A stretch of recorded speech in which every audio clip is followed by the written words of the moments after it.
away well. And Usain Bolt now trying to catch him. And now Bolt surging to the lead. Stunned by the shot. Sergei Lebedev. The Chesney claws it away.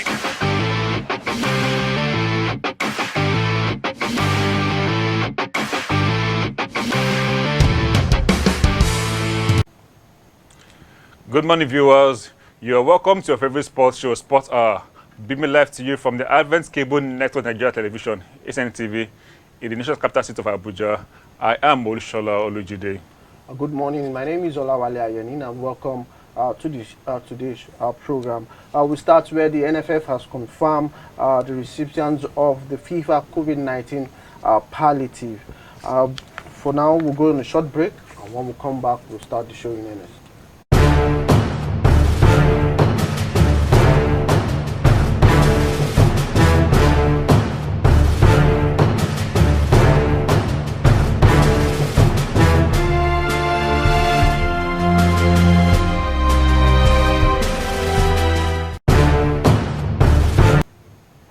You're welcome back, and if you're just joining us, this is the Sports Hour show.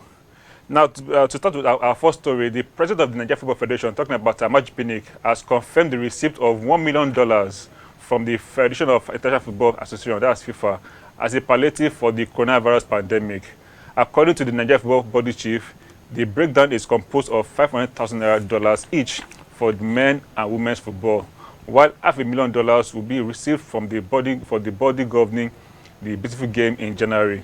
Also, Pinnick confirmed in a series of tweets that the NFF received the sum of $600,000 for FIFA Forward 2.0 projects in Benin Kebbi and Ugborogo. The former vice president of the CAF assured that the decision will be made outlining the drives for the funds. And we are seeing finally that the NFF has admitted or has acknowledged the receipt of this money that we have been asking for a very, very long time. How do you see this development actually, sir? It's a good one for the NFF president to come out and confirm that they have, received the money from the World Football Ruling Body that's talking about FIFA. So many reports were out there noting that NFF has collected the money, snake has come, but they failed monkey to announce it. But the NFF president has, put all doubt yesterday, and he came out to actually announce that, hey, we have received the money, and hopefully we'll get this money, distributed to the appropriate body that the money are meant for. So at this point in time, you are part of the appropriate body that should get the money. as journalists, as we are, because we are part of SWAN.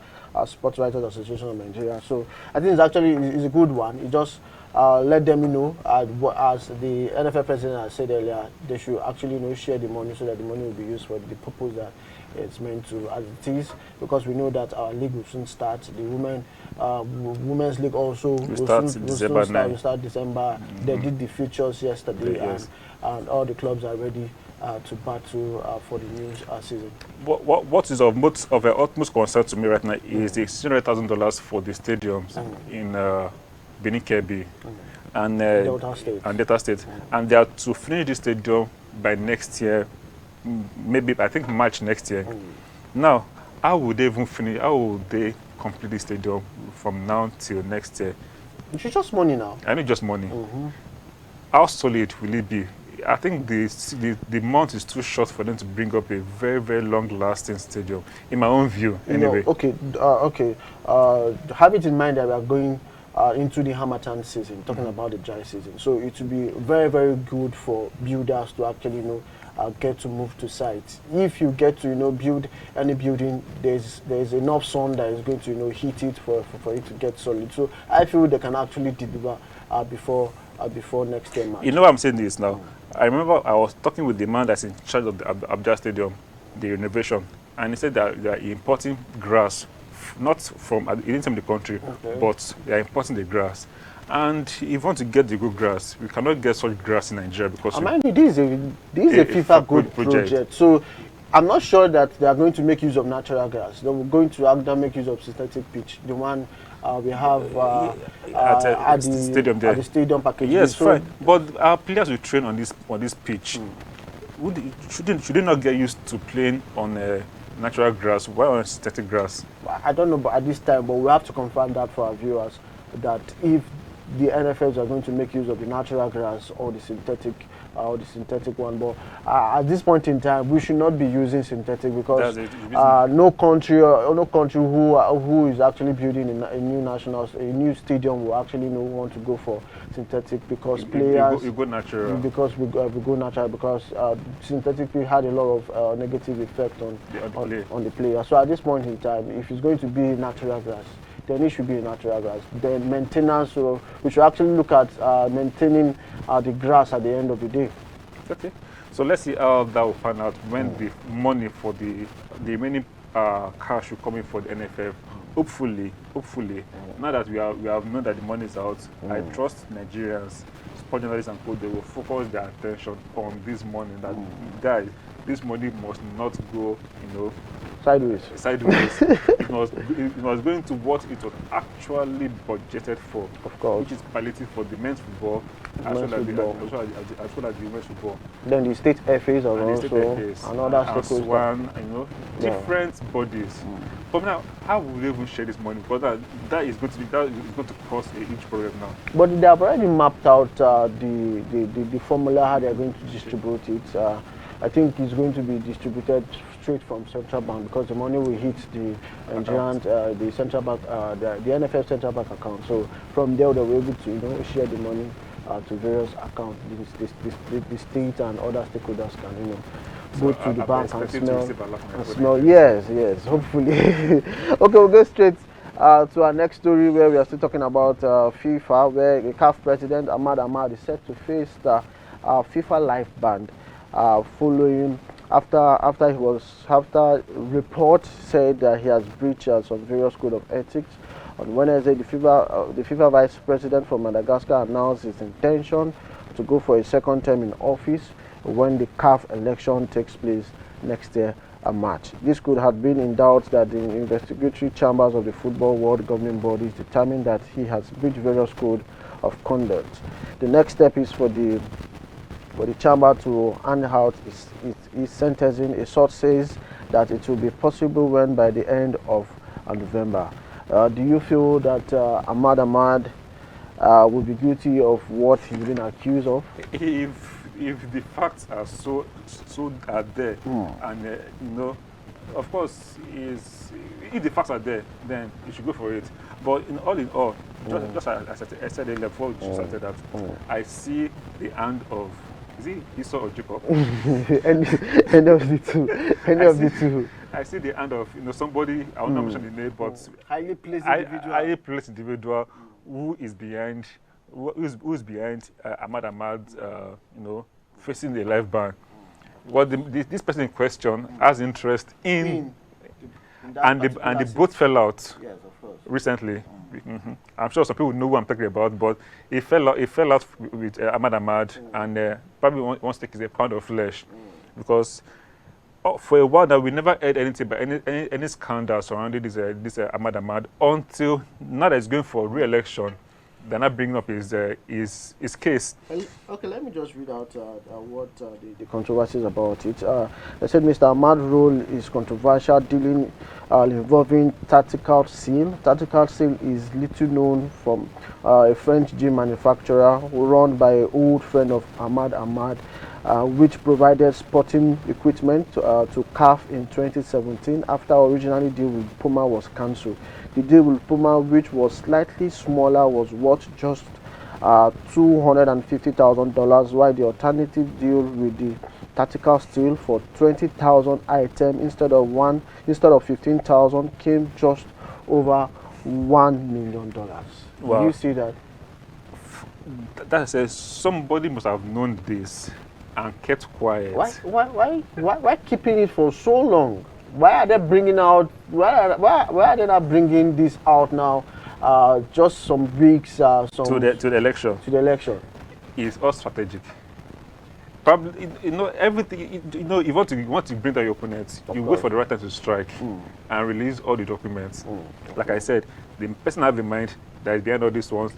He was there when this thing happened, but it was still in CAF as at 2017, and he was Okay, he was the vice president of CAF then, so I'm sure he will be aware of what happened during that period when the deal was made with Puma and cancelled. For him now to bring his old friend, they now inflated the contract from $250,000 to over $1 million. And the worth of item from 15,000 to 22,000. So just 7,000 difference, and we are bringing this price to $1 million. $1 million. So they have the fact, they have their fact figures on down. Okay, yes, let's wait for election period and bring up and kill his career.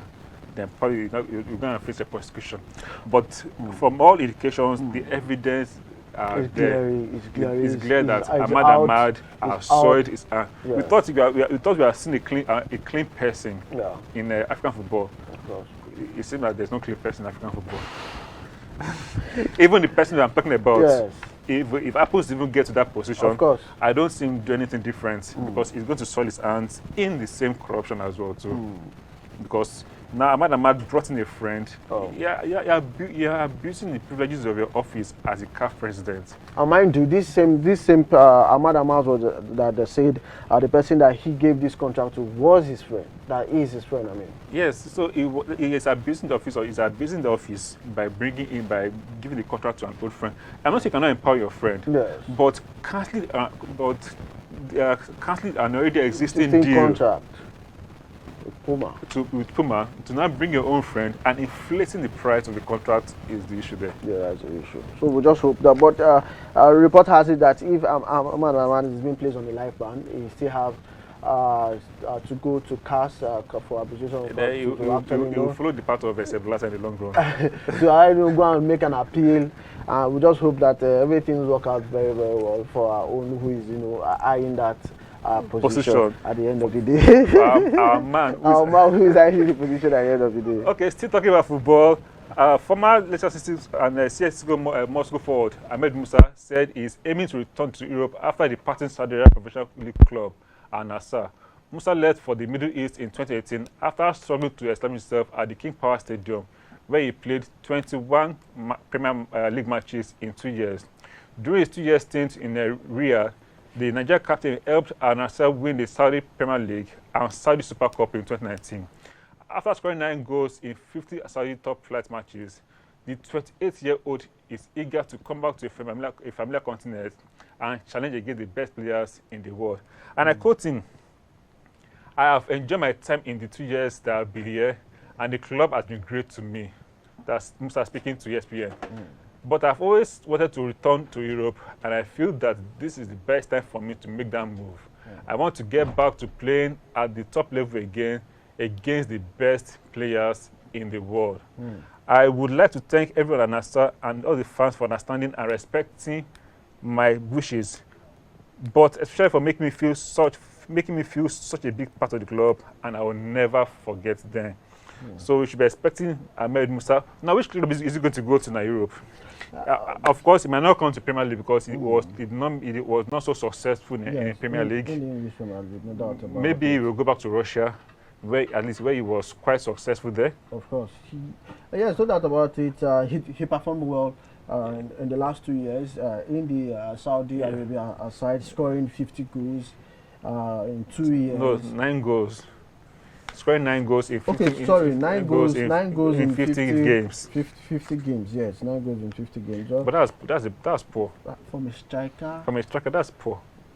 He's actually poor, no doubt about it. I've played 50 games. At least I would expect like I'll score like 20-25 goals in 50 games. In 50 games, yeah. 20-25 thereabout is still good. That's talking about one goal per match. About 2 matches thereabout. By 2 matches. But he scored 9 goals in 50 matches. That's quite poor for a 28-year-old striker, and for a Nigerian striker. That's why Nigerian players are not in the news for, except for Osimhen, who was able to make his name, able to get a high-paying move to a top club. Okay. Now, let me just run down club where Ahmed Musa has played. That's talking about when he started his career from Kano Pillars in 2009. He scored.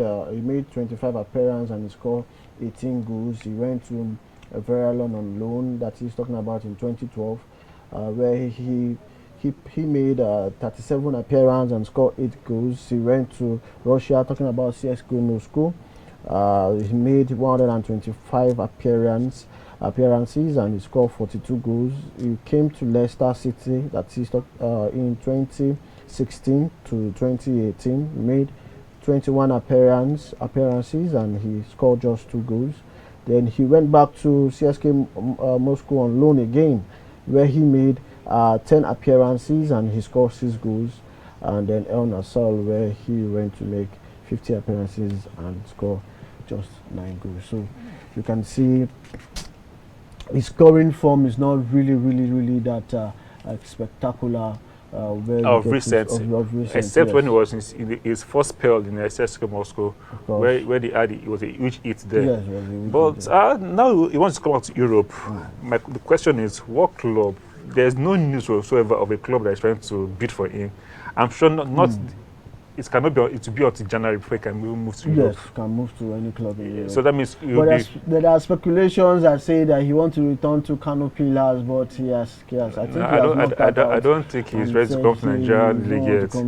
Maybe wait like 38 years. Talking about his speed, the way he plays now, it has dropped. It's not that Ahmed Musa that we used to know, where he plays. Age has caught up with him. For me, I feel age is actually. But still young. Catching up with him. Young in quotes, 28 years. 28. Let's just leave the matter of the 28 years to another day. But as it is, but if you can actually go on loan to maybe a championship club where we can see like Mikel Obi. Mikel Obi, who is doing well in Stoke City. So he can actually go to a championship. But he said he wants to play against the best players in top club, against the best players in the world. You cannot get the best players in the championship. It has to be either Premier League, La Liga, Serie A, Of course, he can go to any top club in Europe and get to sit on the bench. We know what is actually going on right now with Igalo, or John Igalo, who is in Manchester United. He went to a big club and he's on the bench. And I think he just get to play the Carling Cup and maybe FA Cup. If the coach wants him to actually play. And now with Cavani on board now, he has dropped down the pecking order. Because they still have Anthony Martial. So it's going to be difficult for Ahmed Musa, except if he wants to go and get to reunite with his CSKA Moscow club and all that. So we wish him all the best, but that means he's going to be clubless till January, apparently. Because he will be clubless with also Mikel, talking about John Ogu. Okay. Also is clubless at this point in time. Till January before they can get another club. Hopefully. Then we go to our next story, where Uzor returned after the 1-year injury layoff. The Super Eagles goalkeeper Francis Udor made his first appearance in over a year, kept a clean sheet as he suffered a new ligament injury during Nigeria international friendly game against Brazil and Singapore. The injury kept him away for 1 year. He started the role in Empoli, 3-0 win over Pekel in the Cyprus Cup clash on Wednesday. I think it's a good one for Zoho to actually come back. We have missed him in the Super Eagles team. Did I miss him? Did we really miss him? I did not miss him because I'm not still convinced that we have a goalkeeper for the Super Eagles. Uzo Akpeyi, they've not given us that confidence that we need in a Super Eagles top keeper. Like the one we had in Vincent Yama that we had in Peter Rufai. These guys are not giving someone that confidence that, okay, if the defenders even mess up, at least at your own point, he can still make some saves, goal saving. But then we are not seeing. Yes, it's unfortunate that he had an injury against Brazil. I think the game ended 1-1 in Singapore. Since then, he was off for a very long time. I'm glad that he's back. To lay claim to his shirt again, because he was the #1 goalkeeper for Nigeria before the injury came off. As even as he was the #1 goalkeeper, he was not still convincing enough, in my own view. In your own view. In my own view as well too. Okay. He has the height, he has everything, but that charisma It's is not not there, there. That's, you know, it does not command his position well. Don't you think you have been putting a whole lot of load on him, looking at the fact that we know he needs to fill up shoes. The big shoes of Eyama. The But big shoes of Eyama filled the big shoes of Peter Rafael. Yago, Yes, he filled that big shoes. Peter Rafael also filled some big shoes for him. So don't you think we should give him time? He's just 21 thereabout. how old was Eyama when he joined the Super Eagles as well? He was very, very young anyway. So, and the younger you are, you have spent close to 3 years for the Super Eagles. Yes, of course. You have been kept for your club in La Liga before. Sorry, in second league of La Liga before he went to Cyprus. Yes. So you have gathered enough experience to be able to. We have seen young keepers who are making. Look at Chelsea's new goalkeeper. But do you think this present, Mendy? Okay, do you think this present goalkeeper for the Super Eagles, talking about Okoye, can he give Uzo a run for his money? Yes, I think he can give Uzo a run for his money. Okoye still has some elements of that charisma in him, but still, probably because he's playing for a third division club in Germany. Well, he has moved. And to he has Poland side. and he has not gotten that, you know, he has not played at the very top level. So and he has not faced top players like Messi, like Ronaldo, like Lewandowski in Germany, you know, or even Holland against Ajax and co.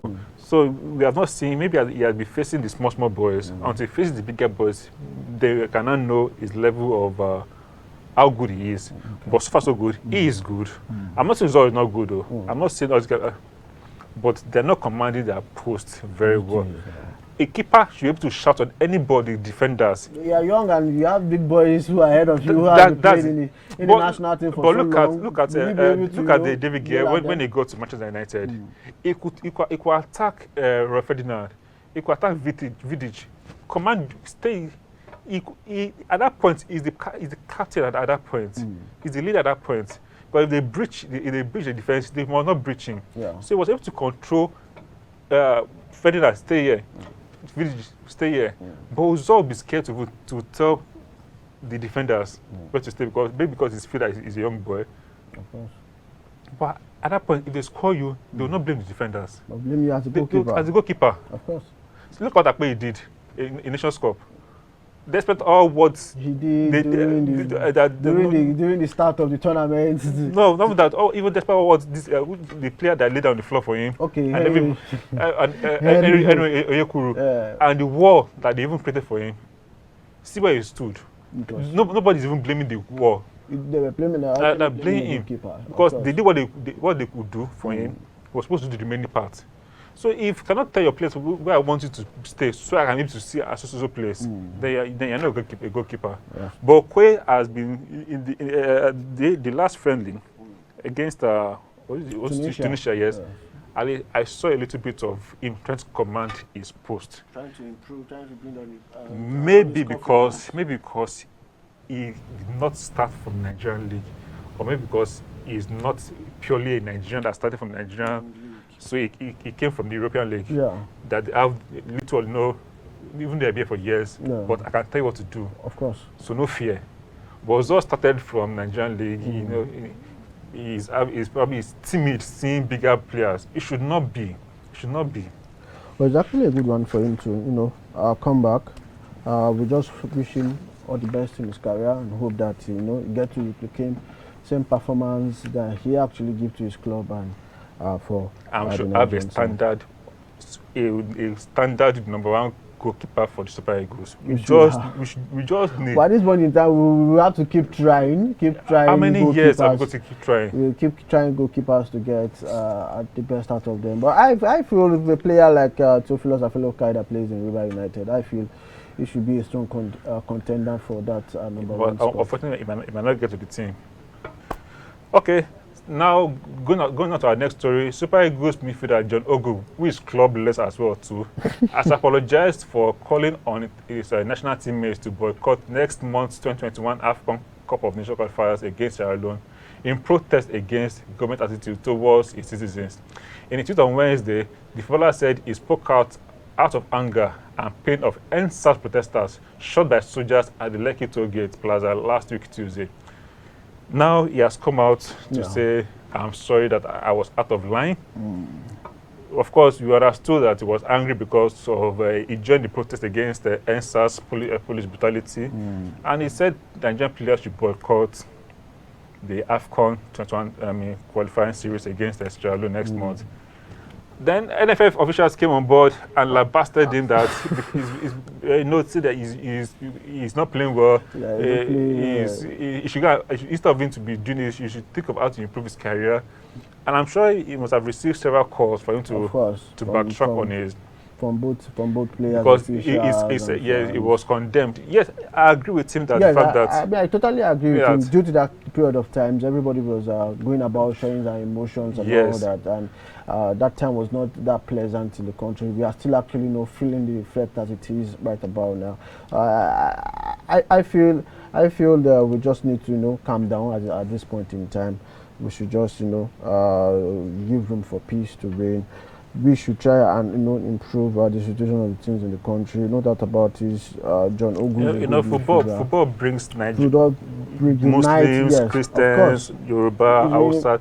It brings everybody together. Even though for 90 minutes, there's peace. Peace, so football is, in fact, not football. Sport alone. It's a unifying factor. Yes. We saw that plays out in Côte d'Ivoire when the Côte d'Ivoire side wanted to play. Drogba will actually calm all the fans. And instead, we are giving guys joy. You guys come together and let's end this civil war.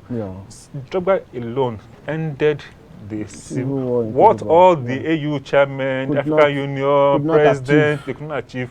Football was able to bring peace to Côte d'Ivoire.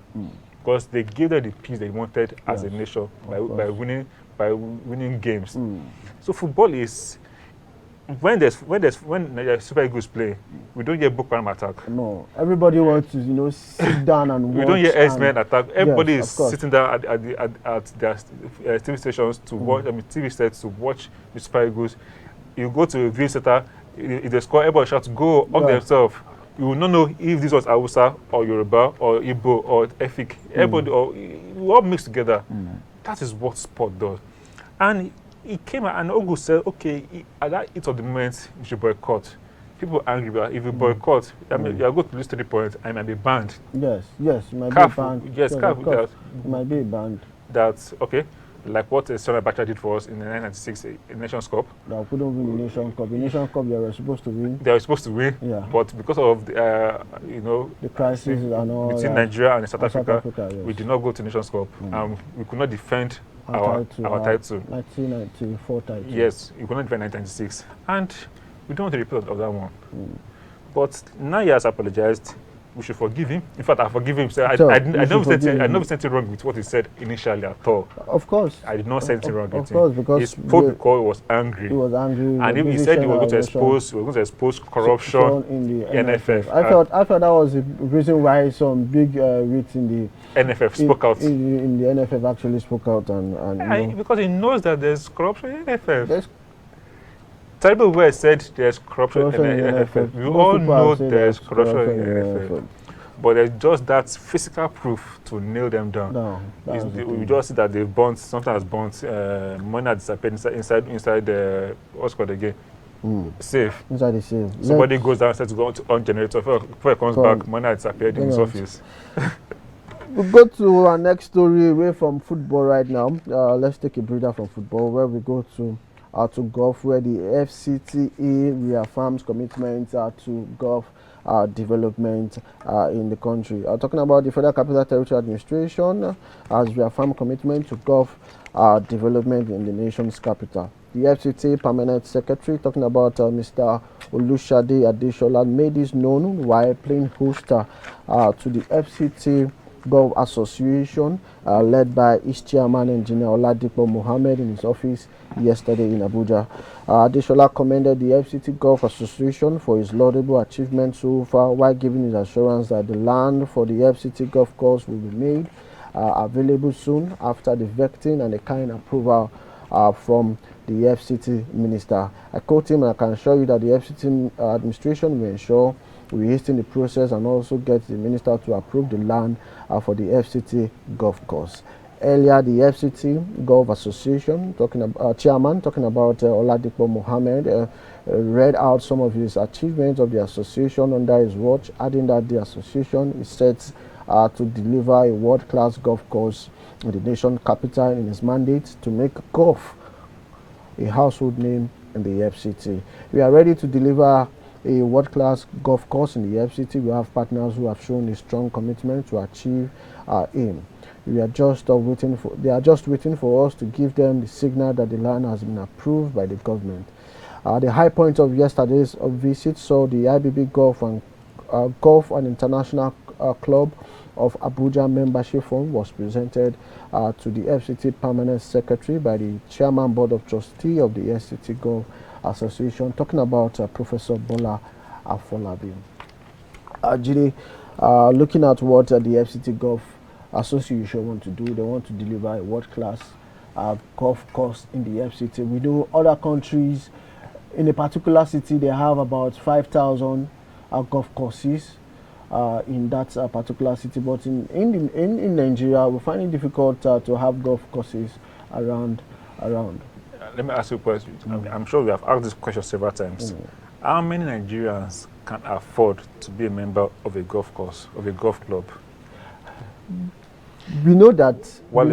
You have 700,000 naira.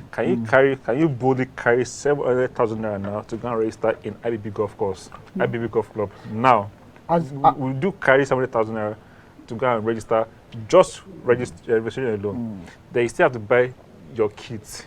That is why the FCT Association are calling on the government. I was talking about the FCT administration for them to give them a land where they can be able to build a FCT golf course, which will be on a lower rate for the FCT residents. We know golf is not that cheap. We know it's not that cheap. It's not golf that cheap. Is expensive. It's not that cheap to the common man. But if you want to play golf, at least you can get to buy those less expensive equipment. I know one golf club that is not so expensive. This is not an advert, but it is David Mark's golf course in Otopo. That one is I think that's a developmental golf course. It's the cheapest one I can find for Nigeria. But let's look at Abuja, for example, now. If they give FCT golf course, FCT Association a land, okay, one, they will start to build. They will need money to build. Of course. They have partners already who are willing to, The money will come from members. Of course. Initially.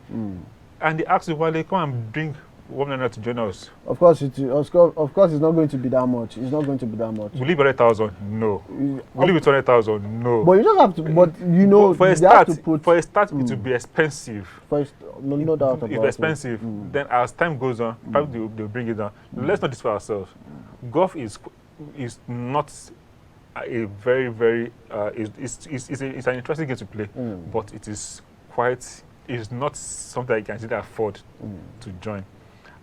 Like I said earlier, if they ask you to bring 700,000 naira now to join a golf course, you know that if I bring 700,000 naira now, I know what this money can do for me. But what you get from it is... The game of golf is an investment. It's an investment. Because when you invest, no doubt about there are so many opportunities that you talking like this, but you cannot tell a layman on the road now to bring 700,000 naira.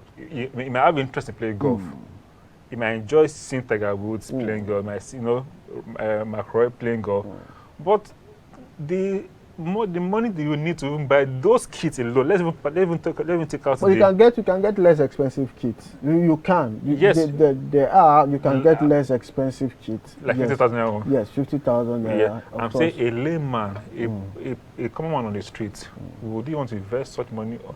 Compared to football, I can buy a ball of 1,000 naira. Of course, no doubt about it. Boots of 1,000 naira. We know it's not. It's not easy. We know it's not easy. But 200 naira, you can start your football. When you invest, I've interviewed so many golfers in the FCT, Afolabi, so many past, present captain of IBB Golf. They have actually told me that it's kind of expensive, but when you invest in that particular sport, it's a sport that will actually give you returns. Me and you went to meet one of the past president, past chairman of IBB Golf. What did he tell us? he said instead of us using the money to go and to register, to go and buy new car, to buy second-hand car, Of course. bring the money to the golf course, and within 2 years, he can buy 2 new cars. Of course. And what did he say? He said, I might block it to be on the same training level or on the same course with a governor or even a minister, alone without security, and so you can discuss business. And at the end of the day, you get things working for It's yourself. an investment, no doubt Yes. about that. But the ability, the willingness to invest such huge money is the issue. But you know that nothing comes easy at this point in time. You have to invest for you to actually get to reap from your labor. There's no pain without gain. Also, So there's golf no is gain investment. without pain. So the game of golf It's is investment. is investment, and the FCT Golf Association they're planning to make the game an household name in the FCT. They have started, the school campaign where they have, built a kind of a mini golf course in secondary school. Talking about the GSS Gogolada, there is a mini golf course in that particular school where they are, encouraging the young ones to develop the ability to learn. And golf is a game, on a more shows, golf is a game where you can play the game even to your 90s. Of course. We have seen 90-year-old men still playing golf. Though they may not be able to swing as hard as before, but they are playing the golf this time around for leisure. Of course. They played, we have seen young men, older men, older women playing golf, tournaments for them. We have seen young girls of 12 on the same course with a 50-year-old woman. And they're doing better. And they're doing it. It's a game of, as you said, investment. It's a game of connection. Yes. It's a game of, that can expose you to a wider horizon or wider things in life. And mind you, they say when you start playing golf, golf will be your first spouse. Done. God will be your first spouse. Like one of those generals. Yes, God will be your first spouse because you will not want to leave it. You want to always be on the golf course. And they always play golf even late into the night because they enjoy themselves. I'll look for money and invest in IBB golf course or FCT golf course. Same here also. Now let's go back again to the Nigerian Football League, where top coaches in the Professional Football League, talking about NPFL, have hailed the league management company LMC for approving a new rule that will see them use 5 substitutes in the 2020-21 league season. The coaches who spoke separately described the new 5 substitutions rule as a welcome development, saying it will help the coaches map out tactical plans. It can be recalled that the LMC chairman, talking about Shildiko, confirmed that the 5 substitutions will be allowed in the forthcoming season, as the country elite football league is expected to kick off on November 15th. This is a welcome development that you'll be having 5 substitutions because they're going to jam-pack this season with a lot of matches. And I pity those clubs who will be playing continental football. Yes. Because as they are playing league, they'll be playing continental football. And I want to meet up with the CAF, window, because we know that we are starting a little bit late. Other leagues have resumed. Talking about the South African league, talking about the Egyptian league, they have resumed, and our league are yet to resume. Most of the coaches that I spoke to, talking about the Heartland coaches, the Heartland coach, the Wiki Tories, the Nassau United coach, they said it's a good one because I asked them, is this 5 substitution is not going to affect the flow of the game, because we know when it comes to they need to refresh the players' legs. Of course, and they said they need to showcase some of the players, because some of the teams, they have over 35 players, and all the players who want to play, they want to showcase their talent. So at this point in time, that the 5 substitution is a welcome development, because it will even ease the pressure on the coach, because when you have 3 subs in the game, you make 2 subs, and the last sub is always actually reserve if the player is going to have if the goalkeeper is going to have an injury in the course of the match, and also to bring him at the tail end. But with the 5 sub, the coaches can actually relax and get to map out. The players' legs will feel more refreshed. Of course. When you play on Monday, I'm yet to see the fixtures of the MPFL. Of course. But I'm sure when it comes out, there'll be matches on Monday, matches on Wednesday, matches on weekends. Yes, weekend, because they have to meet up with the time. Weekends. So a player cannot play on Monday, still play on Wednesday, And still play play on weekend. weekends, yeah. It's going to burn out. Of course. So the 5 sub is only the keeper that will be safe because he's not doing the running on the pitch. Of course. So he might still play week in, week out, day in, day out. And remember that in Nigerian league, how did they fly from Kano to Ondo? They will go by road. Or from Maiduguri to Lagos. Or Maiduguri to Lagos. So it's not jet lag. It's going to be road lag. But as it is now, we should actually know. They're going to have heavy legs. Of course. Just imagine sitting in the bus for 12 hours. And we don't really have a proper railway network that, now we link all the states together. So at this point in time, but we want to see our own MPFL go to that level where we'll be flying, where clubs will be flying their player from one match venue to the other. You have your own jets waiting for you. It's a standby jet waiting for you. Look at Madrid cannot sit down to travel to. Of course, it's not possible. The jet is there it's already. Not possible. You are talking about the richest club in the world. Okay. Please don't bring it to. Don't bring it. Let's compare ourselves to maybe a club like maybe South Africa. Even South Africa is way above us. We should not even talk about the Egyptian league also. Yes, they have the flight that players. They don't waste time there and there. That's why the North African clubs perform better in CAF because they fly. Even talking about clubs like country like Zambia, talking about South Africa, they fly that players. They don't go through road except if it's just a nearby state. Of course. We can agree maybe from Abuja to Kaduna. Yes, of course. You can go by road. Yeah, Kogi to Kwara, you can go by road. But you're going from Maiduguri to Lagos for a match.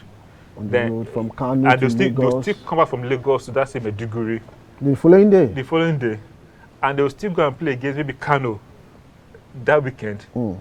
So it's going to be a complete. So now this 5 sub is at least will make some players will rest. Maybe this week you stay in Maiduguri. You're not travel with us to Lagos, so they can play. Come back here, so they can play against maybe Kano Pillars the following week. That's where all this sub will come in. And also more players we get to showcase their talent. So we still stay on the Nigerian Professional Football League, where Sunshine players as boycott camp for Sunshine players boycott camp over 5 months unpaid salary. On Wednesday, I was talking about the players on Wednesday boycotted camp in the protest of 5 months unpaid salary by the club. The management of the Akure Ghana had asked the player to resume camp on Wednesday in the preparation for the commencement of the 2020-21 MPFL league season, but our correspondent learned that none of the players resumed camp. According to the source, the player will not resume until they get paid. Looking at these issues all over again, this is coming to the media. Players have not been paid. They are not going to resume camp. When are all these going to end in the Nigerian Professional Football League? The moment government hands off sponsoring football clubs. If my memory does not fail me, on this show we talked about this same Sunshine Ondo State. I said that the state governor would not go to have time for anything sport football because he was campaigning for his election, for his re-election. Yeah, we said it on this show. His re-election. Yes. And the campaign for over like 4 months, 5 months, including this COVID period where there was no activities. So I said there was no way the state government will ever think of football, of paying salary or even approving salaries of the football club players, because its mind is focused. Yes, the salaries of the civil servants is going to be paid because that one is direct. Yes, but football has the social staff club has the way they get their salary from. But they get approval from through the Commission of Sports, through the agency involved, that's Ondo State Football Agency, to the Commission of Sports, who will not tender that same to the governor for approval. Imagine the process, and the government does not have time for it. How would the money come for the players? But at this point in time, we should get to a point where we don't really need this file should be passed from one table to another, from one table to another. As far as government is involved in running sports, in controlling sports, the file must still pass through unless the hands off completely. But at this point in time, must we really depend on one source of income? That's talking about relying so much on the government. The clubs themselves can actually open a wide gate where they can able to get income from talking about the sales of jerseys. Clubs also have to package themselves very well. They should open outlets in various states. They should open outlets in in different countries where they can able to advertise that jersey, where people can able to buy jersey and all that. And but the state government must be carried along. There's no doubt about it. The state government must, that once civil servants are involved in all these things, and those who are in charge of all these state clubs are civil servants, or should I say, politicians of friends of the state government. Do not think that way. But they have to. They have. That's what I say. If they still remain under the purview of the state government, these things cannot happen. Because if it's a business, look at if I buy FC now, it's strictly one-man business. And what is he doing? He's doing well. He's not going through anybody for approval. He's the one giving the money. He's the one flying. He's flying the players. He's one of the clubs. They are fly players from match. And he will take some of the players outside the country for training tour. That's where our league should be. That's why, because it is one man that is doing it. He's not going through any. There are no process for him to get money out. It's purely board.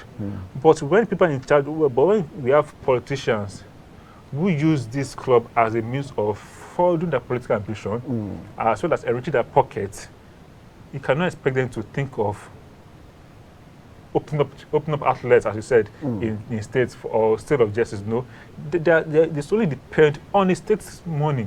You have to rebrand at this point in time. The only way they can rebrand, you have to rebrand. Like I said, and I will always say, is let state government. Once state governments do not control football clubs, trust me, and the big individuals come and take over this sports industry. It's better for us. Of course, it's better. Because as an investor, you will not want your money to go down the drain. Oh, yes, you will think outside the box. You think far away. You bring in the best brains. This if I buy FC was going down before he bought it and rebranded it. I made it. If you even check Anambra State, if I buy is the only a club that is in the MPFL and is a private-owned club, and they're doing very well. They don't have their own stadium, a private-owned stadium. So at this point in time, we need private investors to actually come in and take over. And they have spent 5 years in the MPFL right now. Of course, and they should just take over the leadership of all the clubs at this point in time, because we don't really want to hear all this news that clubs are not being paid, and also when you hear again in another news we hear the club has been paid. We don't really want to be hearing clubs pay salary as a news, or club do not. It should not be news. It should not be news. It should be a normal thing that will naturally happen, and we in the media will not even get to know about. Now, still talking about our MPFL, the chairman of the Jakarta Football Club of Uyo, Anedi Dixon, said the health of the players will remain the top priority for the management during the forthcoming 2020-21 Nigeria Premier Football League season. Dixon made this assertion after all the players had undergone and passed the medical routine, which took place at the Nest of Champions on Tuesday. The Uyo-based club was given the all-clean bill of health yesterday after all the results of the multifarious tests conducted came true. The players went through COVID-19 tests. Of course, they went through normal kidney, everything that to ensure that they're all fine. Cardiovascular system and all that. And I think it's a good one. Good news, they're all fine. Yeah, it's a good one heading into the MPFL season. So I feel we should actually do this. Other clubs should actually follow suit, so that we not have any horrible incidents when the season starts. So we go to the next one in La Liga, where Barca named an acting president after Baltimore's resignation. Carlo Chastegate has been appointed as the acting president of Barcelona. Looking at the resignation of Baltimore, and then we have another president. Do you feel Messi at this point will actually remain in the club at the end of the season? It must remain now, because his aim was he wanted that man out. He was not happy with his style of even though during the man's period, that's a bad team period. They won the treble, they won La Liga, they won the Champions League, Super Cup, and all those things.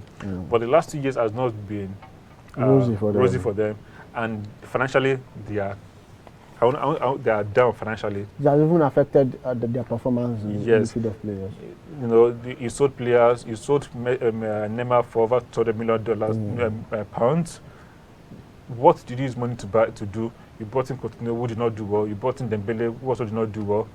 You know, so I think the money was wasted. Then you're bringing in a Pjanic.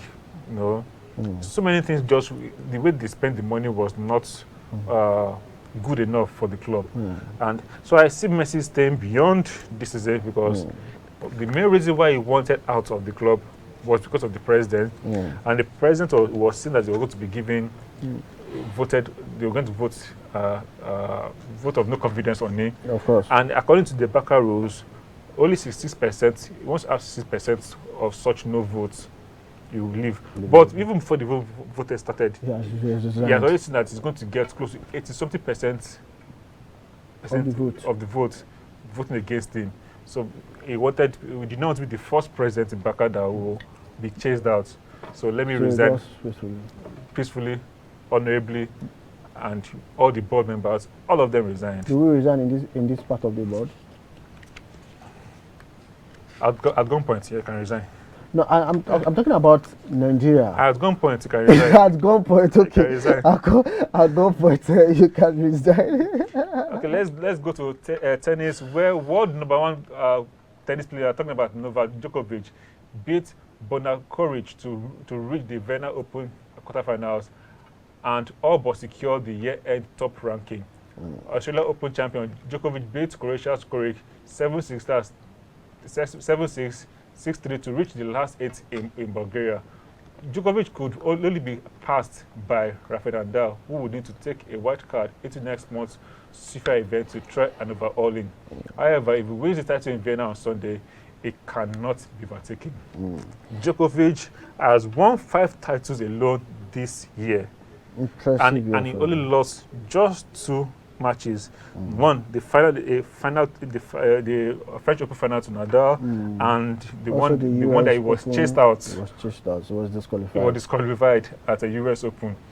You have played many matches this year. You won 5 titles. You only lost 2 matches. That is a pitiful. At this point in time, it's a beautiful season for him. Yeah, it's a beautiful season. He's just waiting.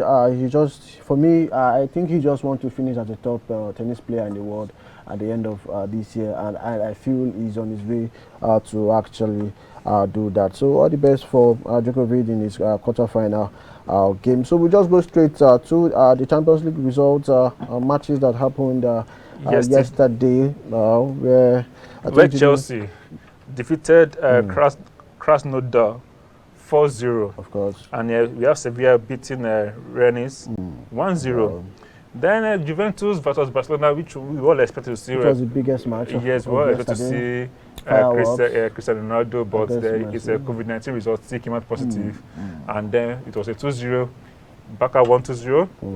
In that particular match, Morata had hat-trick. Yeah, he scored, but all the goals were disallowed. All the 3 goals, that's a painful one. All the 3 goals were disallowed because of the offside. And Manchester United, 5. I have some friends who are Manchester United, right here in the studio. In the studio, we have some friends who have been talking about that. They're very, very happy for beating Leipzig 5-0. Marcus Rashford scored an hat-trick yesterday, an impressive performance But the Man United have been playing well in the Champions League this season. They defeated PSG in France. So I feel that I'll go a long way because they have proven to be a side to reckon with in the Champions League this season. But hopefully, let's see where that particular result get them to at the cost of the Champions League. Whether they will get to the final of the Champions League. So we'll go to the next one, the Europa League futures that will be happening today, where we have AEK will be playing host to Leicester City. Lille will play Celtic. Milan will play Sparta. Arsenal will play Dunkirk. Roma against CSK Moscow. Slavic battles Leverkusen, Benfica, Stada will also battle. These are some of the matches that will be going on today, later today at the Europa Cup. Talking about Risu Suda will also play Napoli later today. Which of the matches is the high point for you, Judy? None in particular. None in particular. Because the big clubs there, Roma that played against a smaller club, Arsenal that played against a smaller club. So there's no big match per se that it's what putting my money on. Like I need to watch this match. So all the matches are.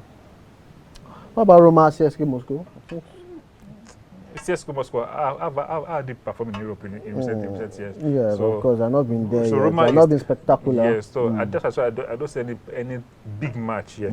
So then let's now go to this weekend, where our focus this afternoon, because we are out of time now, it's going to be Man U versus Arsenal. Arsenal, yes. That is going to be a star match of the weekend in all the leagues. All the leagues, yes. Last weekend it was El Clasico, so this week is going to be Man U versus Arsenal, and then this rivalry between both clubs has been there for years and to remain there.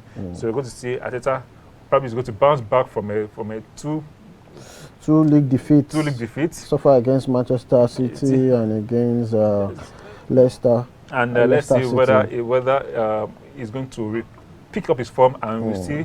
There, I remember Arsenal fans were saying the party has come to the party, and let's see whether he's going to, bring that beauty, that music into the Arsenal camp against the high-flying Manchester United. No doubt about it. Thomas Partey, we know, he's a very good player. He played well against Leicester, but it's just that a disappointing one for. No excuse, please. A disappointing one for Arsenal fans last week, because I felt last week Arsenal should have actually get to win that match. They created about 11 chances in the first half.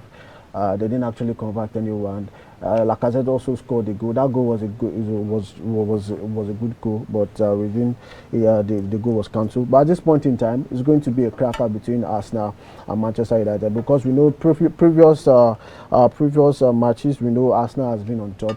But at this point in time, we will get to see what will really happen at the end of the day. So why are you going for between? Of course, it's going to be a difficult one, but the match, since Arsenal is playing away, it should be like a 1-1 or 2-2 draw. Okay, 2-2 draw. I have no stake. Maybe Man U win. So viewers, this is where we draw the curtains for today's show. And like I've always said on this show, please take charge of your health. Stop the coronavirus by obeying the guidelines as set up by the authorities. Keep your social distancing. Wash your hands regularly, or use an alcohol-based sanitizer, and always use your face mask. I remain Olushola Lujide. I am Olawale Ayeni. See you same time, same station next week. Bye bye for now, and God bless.